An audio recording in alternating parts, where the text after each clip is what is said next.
Hey everyone, my name is David Williams and this is going to be my presentation on disaster management in India. In this presentation, we'll be looking at the historical context of disaster in India. We'll also be seeking to find out what motivated the changes in India's national agenda, the 2005 Disaster Management Act, which changed the whole perspective of the national government, the task force review of the Disaster Management Act that took place in 2013, and finally we'll be determining how successful it's been. Looking at the historical context of disasters in India, we first have to talk about famine, which is easily the biggest killer and the biggest threat to India's society. It comes about as a reliance on rainfall at proper times of the year. If, say, crops don't get enough rainfall during June and July, no amount of rainfall in August and September will replenish those crops, and the farmer will lose those crops as a result. Further, there's no artificial watering mechanism in place to prevent that kind of reliance on rainfall. And there's also typically famine comes as a result of high food prices and possibly a lack of work when food is abundant. And as you can see on the right side of the screen, some devastating death tolls as a result of these famines. The 1865 one resulted partially out of a disregard by the government, and they didn't think it was such a big deal until rioting and looting started becoming a commonplace occurrence. And by then, when they finally decided to effect some kind of response, by then already 1.3 million people had died. You'll see in the same era, 8 years later, only 23 people died because the government was well prepared and understood the kind of vulnerability the state had. So they went against that. They tried to mitigate as best they could. And then the last one in 1943, that came as a result of the government resting on its laurels. While famine is India's biggest threat, it's also prone to several other disasters, including cyclones, earthquakes, and tsunamis, as we see here. While famine has been a threat to India since before British colonial rule, it's only been recently that India decided to pursue a national disaster management plan. And as we saw in the previous slides, in Orissa, the cyclone created complete devastation along the eastern coastline, and it forced states to pursue some kind of disaster management system. Then, in 2001, the Gujarat earthquake motivated the national government to do the same, but it kind of dragged its feet. Then, the Indian Ocean tsunami forced the government to run full speed ahead with this national disaster management plan. And in the middle of all this, in the 1990s, the UN sponsored International Decade for Natural Disaster Reduction. It all kind of formed a perfect storm, if you will, that kind of created India's sense of disaster.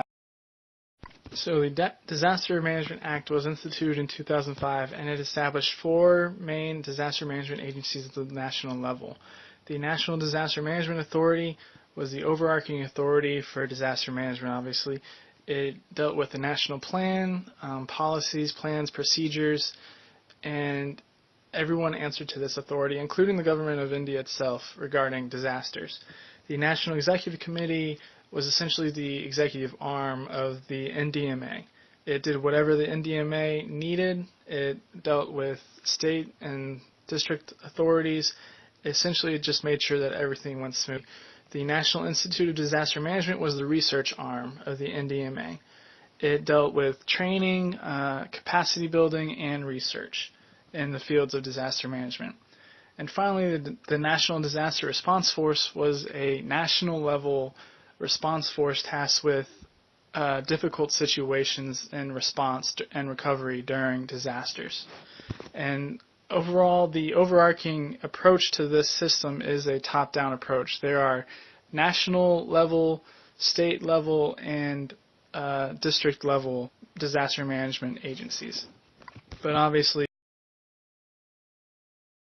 in 2013, a review was conducted by the Ministry of Home Affairs in the Government of India to determine how the DMA was working out.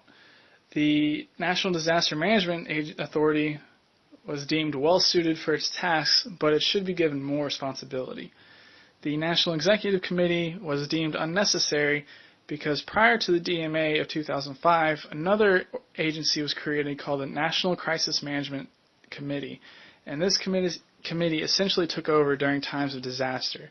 So we had the National Executive Committee only effective during peacetime, and when a disaster struck, when you would normally expect a disaster agency to come up and rise up, it actually fell away. So it was deemed unnecessary, and essentially the review wanted the National Crisis Management Committee to take over the NEC's place. The Disaster Response Force was an amazing tool the review found, and it didn't need any real substantive changes. Finally, the National Institute for Disaster Management performed well enough for the review, but it found that it needed more freedom in how it acquired personnel. It also suggested that it get better connections with state disaster management authorities. Finally, and probably best for India, there was a question of local disaster management authorities, and the task force suggested that local disaster management authorities be implemented in some of the largest municipalities. Now, obviously, that's not completely a bottom-up approach, but it's a nice step in that general direction.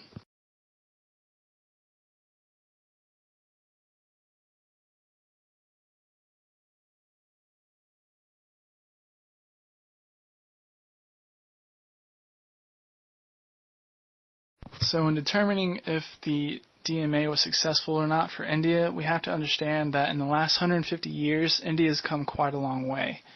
In the 19th century, there was a very large disconnect between the people suffering under these conditions and the government. Since then, the government has become extremely involved, and with the help of several other disasters in the recent history, it's become extremely involved in mitigation and preparedness rather than response and recovery, and it's just got a more focused effort on disaster management. It's still a top-down approach with national, state, and district level agencies and none lower than that, but there is some push, I think, towards stronger local agencies, stronger local disaster management authorities. And finally, and that concludes my presentation. Thank you very much for listening, and I hope you enjoyed.